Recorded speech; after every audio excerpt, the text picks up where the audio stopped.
Hi, welcome back to the Lam Rim. Xin chào, chào mừng các bạn quay trở lại với Lam Rim, tình yêu thương trong thời virus. Hoặc chúng ta có thể gọi nó gửi virus đến giữa mặt trời. Tôi không chắc tôi thích tên nào hơn. Các bạn đã nhìn thấy một trong những hình ảnh yêu thích của tôi trên thế giới. Đó là một chiếc bánh sừng bò ở Paris. Các bạn biết đó, lang thang quanh Paris. Tôi thích ghé vào từng cửa hàng bánh mì mà tôi thấy. Cứ mỗi 3-4 cửa hàng lại có một cửa hàng bánh mì. Vì vậy nó khá khó cho tôi để đi bộ qua Paris.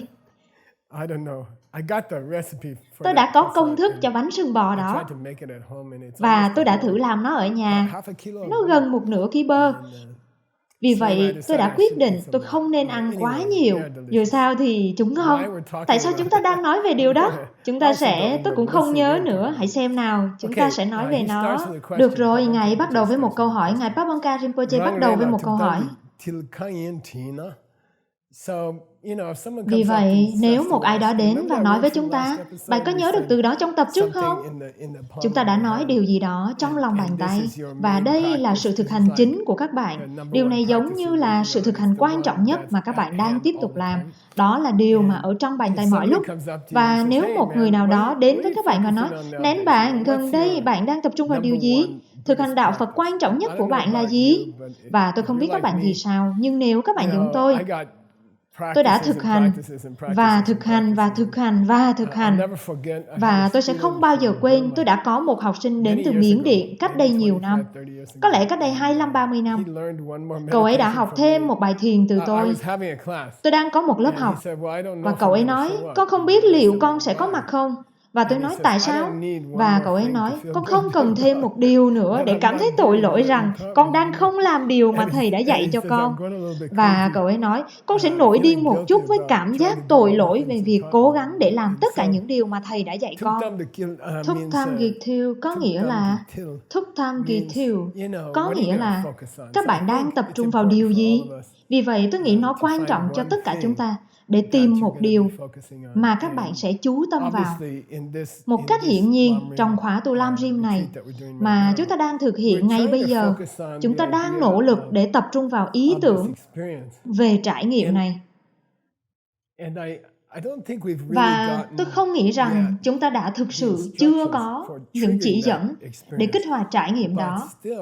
Nhưng vẫn, tôi nghĩ việc nghe về nó lặp đi lặp lại là đang gieo những hạt giống vào trong tâm trí của chúng ta để có trải nghiệm đó. Và nếu chúng ta có trải nghiệm đó, thì tôi tin rằng nếu đủ trong số chúng ta có trải nghiệm này cùng nhau, thì tôi nghĩ virus không thể sống sót xung quanh chúng ta. Vì vậy, tôi nghĩ đó là ý tưởng của tôi về việc làm thế nào để tiếp tục làm việc với virus. Và sau đó tôi đã ăn sáng và tôi nghĩ, thôi nào, các bạn biết đấy, hãy thực tế. Các bạn phải nghiên cứu tin tức sáng nay.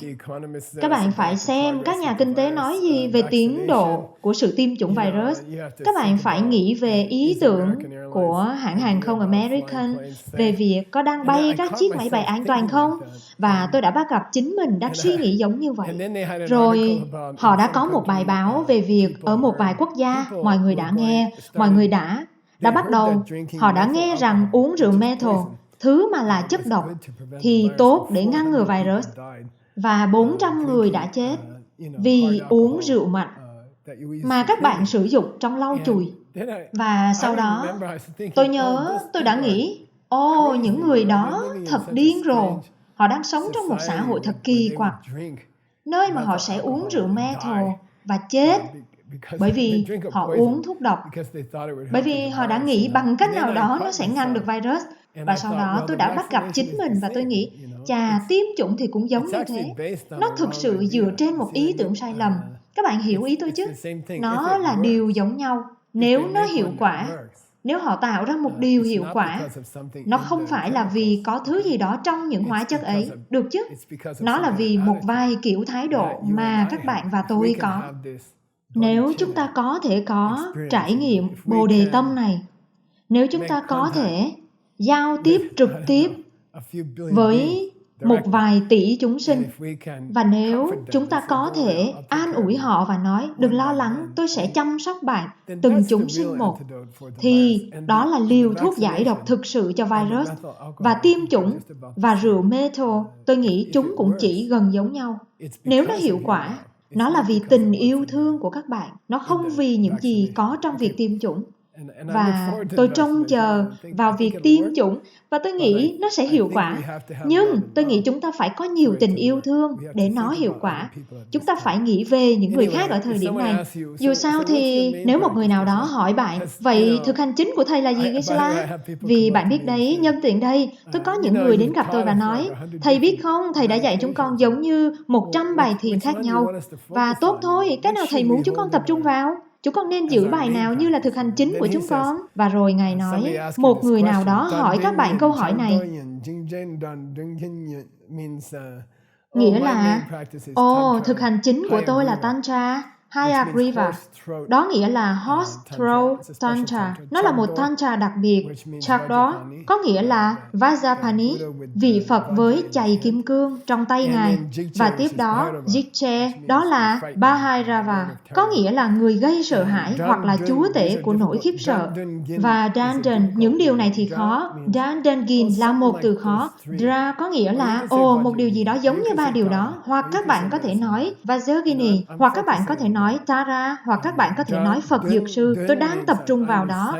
Dan có nghĩa là tôi đang hành trì Sadhana, đó là Sadhana đều đặn của tôi. Dan có nghĩa là tôi trì tụng mỗi buổi sáng. Tiếng Phạn là gì? Và nó là một bản dịch sai nổi tiếng rằng những người thực hành về kinh yoga, nó có nghĩa là thực hành sự ghi nhớ và sự trì tụng hàng ngày của các bạn. Và tất cả các bản dịch nói tự nghiên cứu hoặc một điều gì đó giống như thế mà không có gì để làm với điều đó. Dù sao, Dan nghĩa là Fariya. Nó có nghĩa là trì tụng Sadhana của các bạn mỗi sáng từ trí nhớ. Gin là thi hiện tại phân từ. Tôi đang làm điều đó mỗi ngày. Đó là những gì tôi đang làm mỗi ngày. Semer có nghĩa là chúng ta nói những điều giống như vậy, nhưng theo Chegwani, hầu hết chúng ta, nếu các bạn nhận ra Thukdamki của chúng ta là gì? Thukdamki thiếu, nhóm món Thuksum, phần thưởng $50. Thuksum. Đúng, $50 và bạn nhớ nhắc tôi sẽ quên đấy. Đúng, hầu hết chúng ta thực hành chính của chúng ta là gì? Đó là nghĩ rằng mọi thứ đến theo cách này và sau đó trở nên cáu kỉnh với những thứ đó. Nếu không thì muốn những thứ gì đó một cách sai lầm. Và đó là điều chính yếu của chúng ta. Đó là thực hành cốt lõi của chúng ta. Các bạn muốn một sự thực hành cốt lõi? Đó là thực hành cốt lõi của chúng ta. Đó là 3 con vật ở giữa bánh xe luân hồi, ngay ở chính giữa của bánh xe luân hồi. Có nghĩa là các bạn thấy nhiều người giống như vậy. Đó là những gì của họ là vậy. Và tôi đã có một bức hình ở đây, chỉ là một lòng bàn tay. Vì vậy các bạn có thể nhớ cách diễn đạt này. Thực hành chính của chúng ta là gì? Điều mà chúng ta đang tập trung vào là gì? Và đó là điều này nằm trong lòng bàn tay, nơi mà đây là thực hành chính của các bạn. Đây là điều mà các bạn đem theo với các bạn mọi lúc. Và tôi thích bức hình này, tôi không biết tại sao. Tôi nghĩ nó là một loại nghệ thuật, tôi đoán vậy. Được rồi.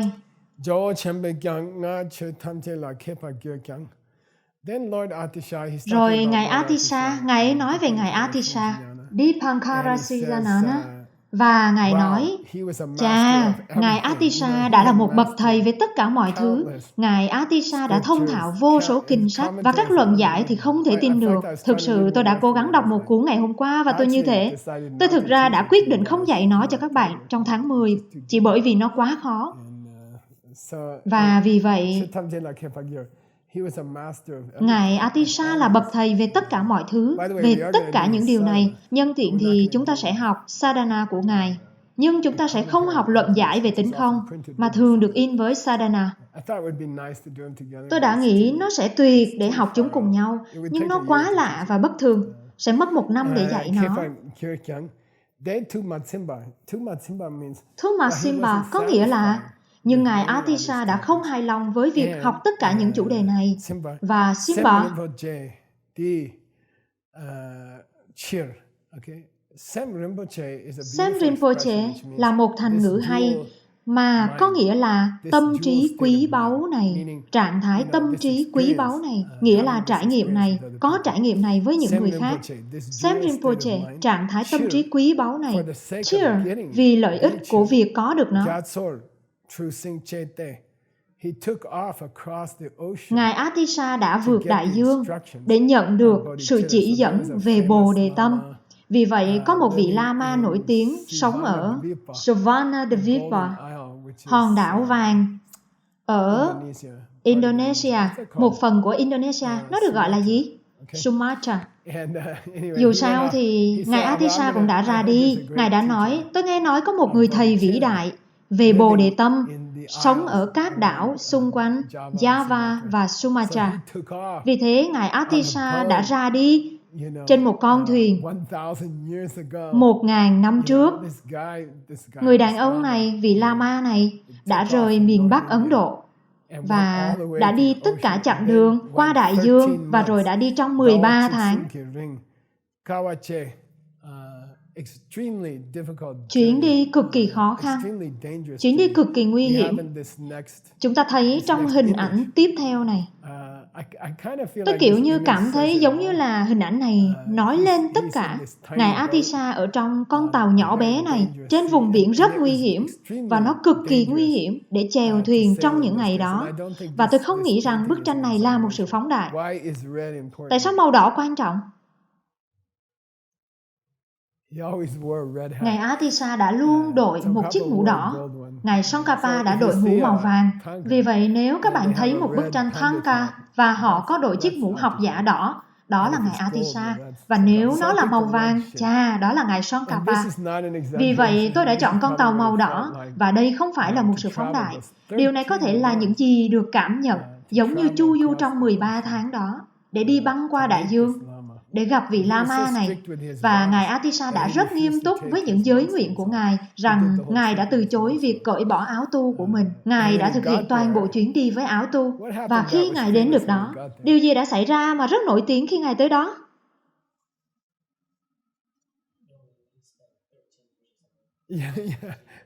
Đúng, tôi không nghĩ nó là nhiều như vậy, nhưng Ngài ấy từ chối đi đến. Nhân tiện thì tên của vị thầy đó cũng là Dhammakati, nhưng đó là một Dhammakati khác, và thỉnh thoảng vị ấy được gọi là Suvanadvipa Guru, vị Lama từ đảo vàng Sumatra.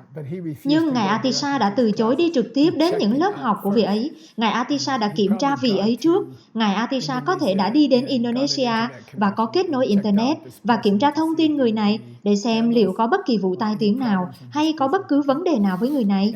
Và Ngài Atisha không đi trực tiếp đến vị thầy. Ngài đã nghiên cứu về vị thầy ấy trước, sau 13 tháng trên đại dương.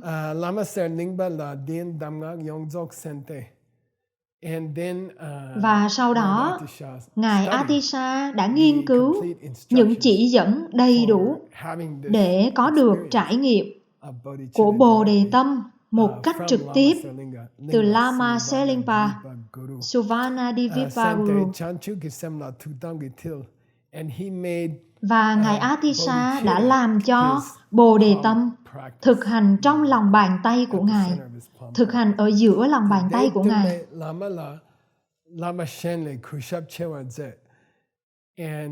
Và Ngài ấy đã có nhiều vị thầy trong cuộc đời mình, Ngài Atisha, nhưng Ngài ấy đã tôn kính vị thầy này hơn tất cả, và Ngài ấy đã hiến dâng cho vị thầy này hơn bất cứ vị thầy nào khác trong nhiều vị thầy của Ngài, người cho Ngài ấy những chỉ dẫn về Bồ Đề Tâm. Đây là một câu rất thú vị. Shen nghĩa là nếu các bạn nhìn vào vị thầy này, Suvanadvipa Guru, từ một quan điểm khác, Sen, Tawa của vị ấy, trường phái triết học của vị ấy là Semtam. Vị ấy là một người thực hành duy thức. Vì thế, vị ấy là Mawa.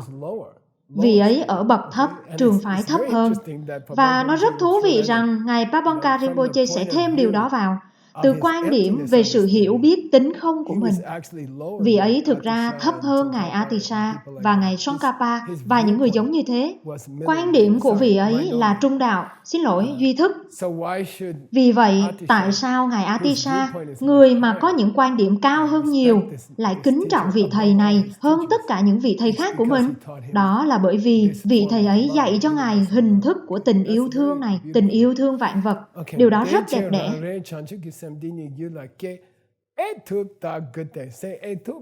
Hãy nói Ê thục nghĩa là vâng, tôi đã phải làm nó.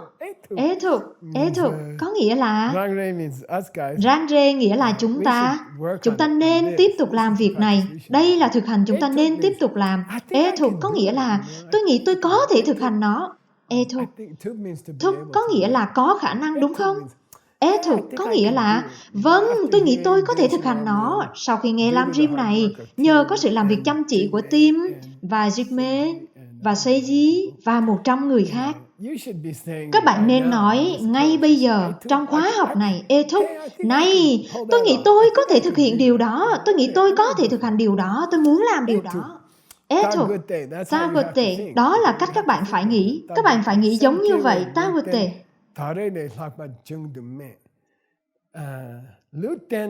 Luten có nghĩa là cơ thể và tâm trí, những cơ quan đầu não, cơ thể và tâm trí. Đối với Sam Kiewa, nó nghĩa là gì? Đối với Sam Kiewa, đối với Kewa, Sam này, tâm này, Bồ đề tâm này, các bạn sẽ không bao giờ tìm thấy một cơ thể và một tâm trí, nghĩa là các bạn sẽ không bao giờ tìm thấy một tình huống tốt hơn hôm nay. Thực ra virus thì thậm chí tốt hơn bình thường. Các bạn sẽ không tìm thấy một thế giới tốt hơn. Các bạn sẽ không tìm thấy một thân người tốt hơn. Các bạn sẽ không tìm thấy một trí thông minh tốt hơn. Các bạn sẽ không tìm thấy một trí thông minh pháp tốt hơn thứ mà các bạn đã có ngay lúc này. Ngài nói rằng các bạn sẽ không bao giờ có thể tìm thấy một cơ hội tốt hơn cái mà các bạn đang có ngay lúc này. Các bạn có một cơ hội phi thường để đạt trạng thái tâm trí này, để có trải nghiệm này. Các bạn được đặt vào hoàn cảnh một cách hoàn hảo trong sự cân bằng của đau khổ và hạnh phúc trong thế giới Covid này, để có trải nghiệm về Bồ đề tâm.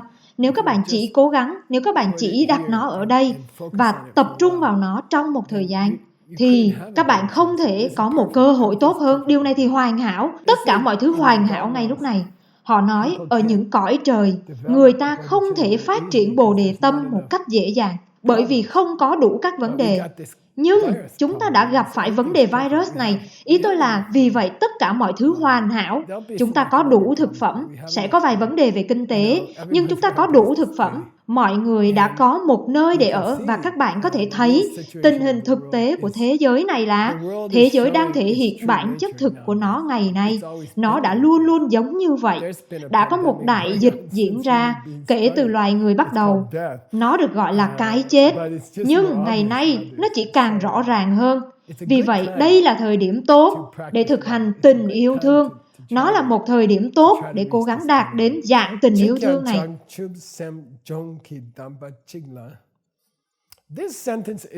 Câu này cực kỳ quan trọng cho Seiji.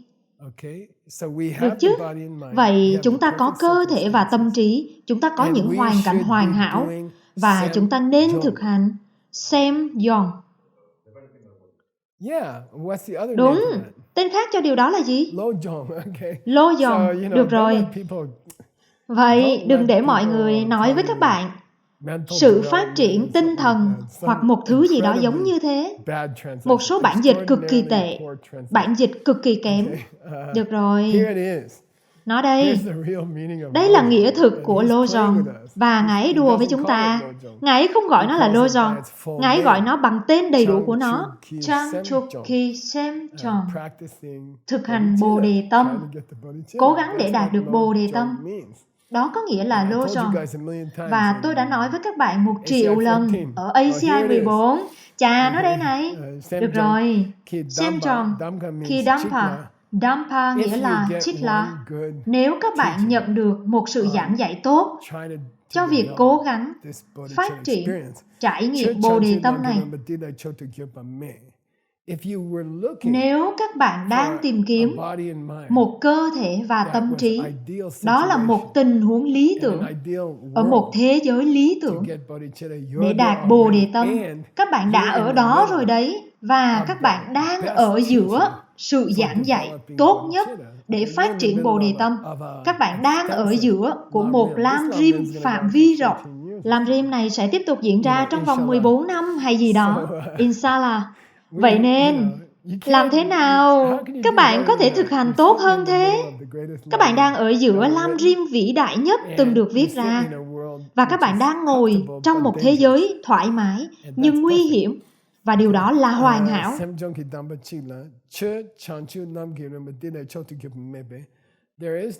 Không có pháp nào tốt hơn mà các bạn có thể đang tiếp tục thực hành để đạt được Bồ Đề Tâm.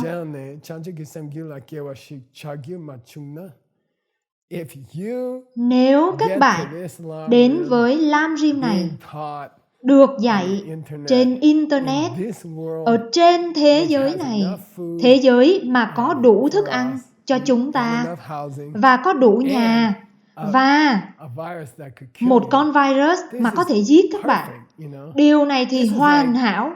Điều này giống như, và nếu các bạn không thể đạt được Bồ Đề Tâm bây giờ với sự giảng dạy này và với thế giới này mà chúng ta đang trải nghiệm ngay bây giờ, thì các bạn giống như một người mà đi đến Paris và không đi tới cửa hàng bánh mì và không có một chiếc bánh sừng bò kiểu Paris.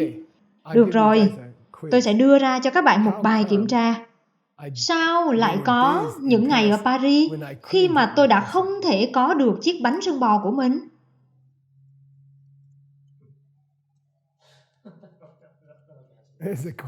Đây là một bài kiểm tra. Ồ không, khi mà các bạn đi, các bạn luôn bị trái múi giờ. Để đi tới từ Mỹ, điều đó thì trái múi giờ kinh khủng. Đó là một trong những điều tồi tệ nhất, là đi đến châu Âu từ Mỹ. Và sau đó điều gì sẽ xảy ra? Không, các bạn thức dậy trễ.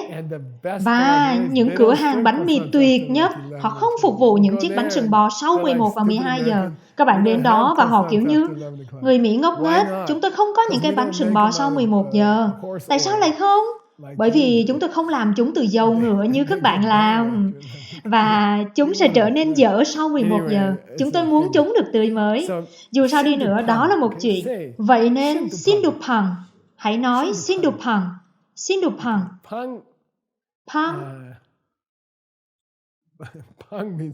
Pang có nghĩa là béo ở trong tiếng Trung Quốc. Sindupang có thể có nghĩa là rất béo. Đây là một dạ dày Covid. Không, nhưng ở trong tiếng Tây Tạng, Sindupang có nghĩa là... Các bạn nói như thế nào nhỉ? Các bạn sẽ nói như thế nào nhỉ? Các bạn đi tới Paris và các bạn không có được một chiếc bánh sừng bò. Đó là một mất mát lớn. Sindupang có nghĩa là mất mát kinh khủng. Sindupang có nghĩa là các bạn đã nhận được sự giảng dạy tốt nhất, các bạn có được Lam Rim tốt nhất, các bạn đang ở giữa những chỉ dẫn đó, các bạn có đủ để ăn, các bạn có một nơi để sống, các bạn bị mắc kẹt ở nhà rất nhiều, và các bạn thấy được bản chất thực sự của cuộc sống này là nguy hiểm. Và rồi, nếu các bạn không vớ được chiếc bánh sừng bò của các bạn, thì các bạn biết mình điên rồi. Các bạn sẽ không có một cơ hội tốt hơn điều đó. Sindupang, các bạn đã thổi bay nó. Sindupang, được rồi.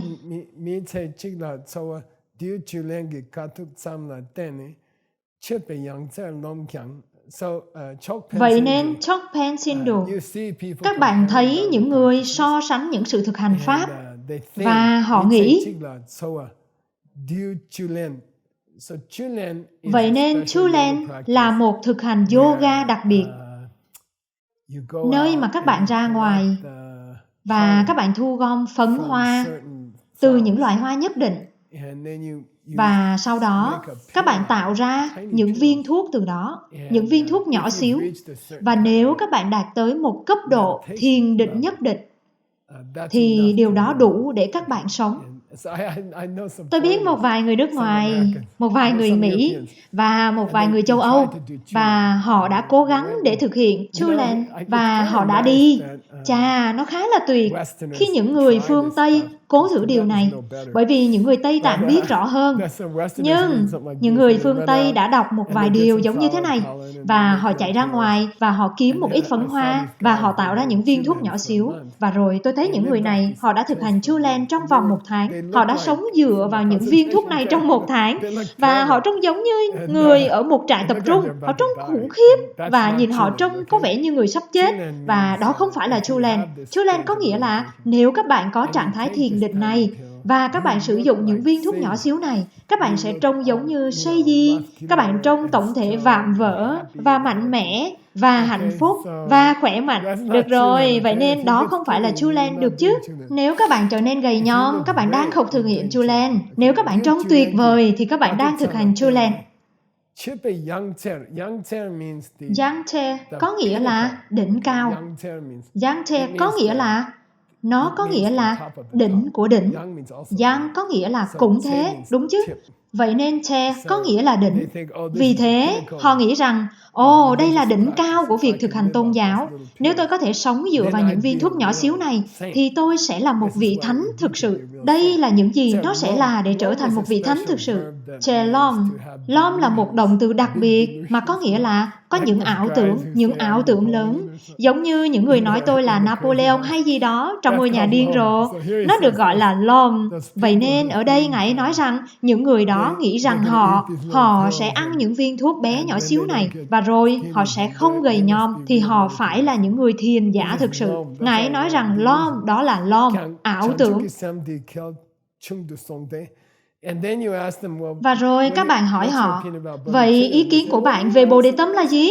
Rồi họ nói, đó là một điều tốt đẹp, điều đó cũng ổn thôi. Nhưng tôi đang thực hành Chu Lan. Bồ Đề Tâm nó là một trong những điều mà người ta nói đến. Nó không phải là một vấn đề lớn. Ở đây nói rằng Kelchung, có nghĩa là đó không phải là một vấn đề lớn.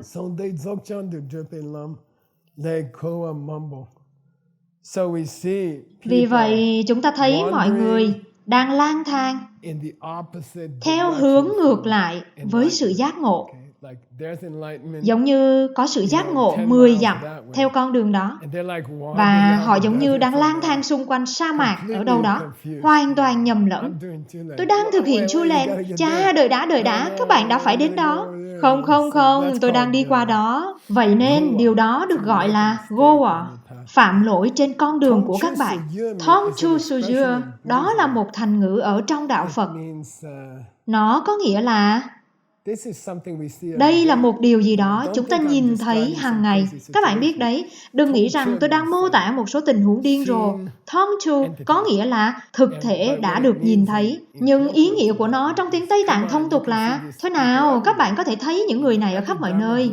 Mỗi nhóm Pháp ở trong thế giới này, các bạn có thể thấy những người xem như thực hành yoga nhỏ nào đó trở nên quan trọng hơn việc yêu thương người khác. Được rồi.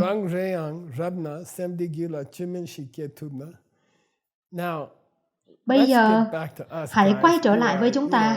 Chúng ta không điên rồ. Chúng ta đang cố gắng để đạt được Bồ Đề Tâm. Và Ngài ấy nói, nhìn này, nếu các bạn có thể có trải nghiệm thực tế chỉ một lần, nếu các bạn không thể có được trải nghiệm thực tế đó, ít nhất là hãy cố gắng, tiếp tục thực hành liên tục về nó. Giống như cố gắng một ngày và sau đó cố gắng ngày hôm sau và sau đó cố gắng vào ngày hôm sau nữa. Vậy nên những gì Ngài ấy nói ở đây là, nhìn này, nếu các bạn không có trải nghiệm trực tiếp này với tất cả con người trong vũ trụ trong 20 phút, thì hãy tiếp tục thực hành liên tục về nó. Soche có nghĩa là tiếp tục trở nên quen với nó. Nyongwa Thonpa có nghĩa là tiếp tục trở nên quen với ý tưởng đó, nghe về nó và học về nó, nói về nó với bạn bè của các bạn. Tiếp tục trở nên quen với ý tưởng rằng gặp mọi chúng sinh trong vũ trụ trong vòng 20 phút là điều có thể. và đưa ra một cam kết với họ rằng các bạn sẽ chăm sóc họ như thể các bạn là mẹ hay cha của họ, được chứ? Vì vậy, chỉ để làm quen với ý tưởng đó, vậy nên những gì Ngài ấy đang nói ở đây là, nhìn này, nếu các bạn không có trải nghiệm này ngày mai, đừng lo lắng, chỉ cần tiếp tục làm điều đó, tiếp tục cố gắng và làm quen với ý tưởng đó, tiếp tục suy nghĩ về nó, và sau đó điều này sẽ giúp nó phát triển trong tâm trí của các bạn. Etchu, đây là một etchu khác. Nếu các bạn không có thời gian hoặc các bạn quá bận để liên tục nghĩ về nó, thì vui lòng hãy nghĩ về nó một lần vào một thời điểm nào đó, được chứ? Được chứ? Ít nhất là có được tâm trạng chung chung. Nyamoktuso. Nyamoktuso có nghĩa là cố gắng có được tâm trạng chung về nó. Ví dụ như trên đường đến nơi làm việc, ở trong xe hơi của các bạn, hay trong khi các bạn đang ăn tối, trong khi các bạn đang xem Netflix, và chỉ nghĩ về nó một lần vào một lúc nào đó và nói, sẽ thật tuyệt nếu tôi có thể làm điều đó khá tuyệt vời. Vì vậy, ngay cả khi nếu các bạn không thực hành nó mỗi ngày, một cách có ý thức hoặc có chủ đích, thì ít nhất hãy cố gắng giải trí với ý tưởng này một lần vào thời điểm nào đó. Nó được gọi là Nyamoktuso. Hãy làm quen với ý tưởng này. Hãy tập cho quen với ý tưởng này. Tagerki, đó là điều các bạn nên làm. Nhưng khi là phủ định ở cuối câu.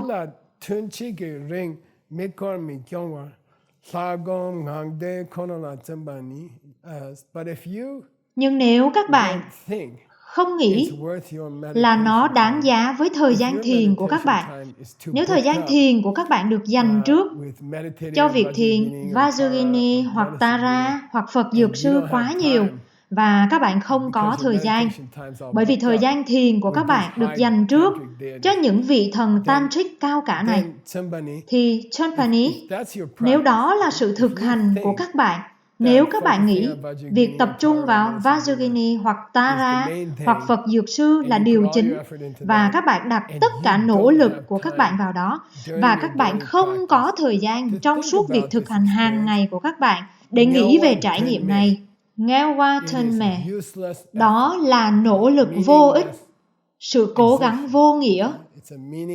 Đó là một việc làm vô nghĩa mà các bạn đang làm với Tantra. Nếu các bạn không tiếp tục làm việc với trạng thái tâm trí này, tất cả mọi thứ khác trở nên vô nghĩa, làm kiệt sức chính mình. Ngawa có nghĩa là làm kiệt sức chính mình mà chẳng ích gì.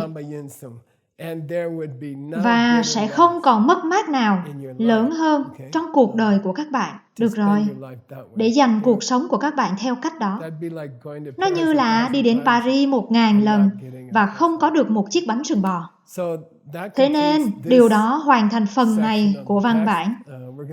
Chúng ta sẽ tiếp tục trong khóa tu kế tiếp. Khóa tu kế tiếp lần nữa, chúng ta sẽ tập trung vào thực hành Phật Dược Sư.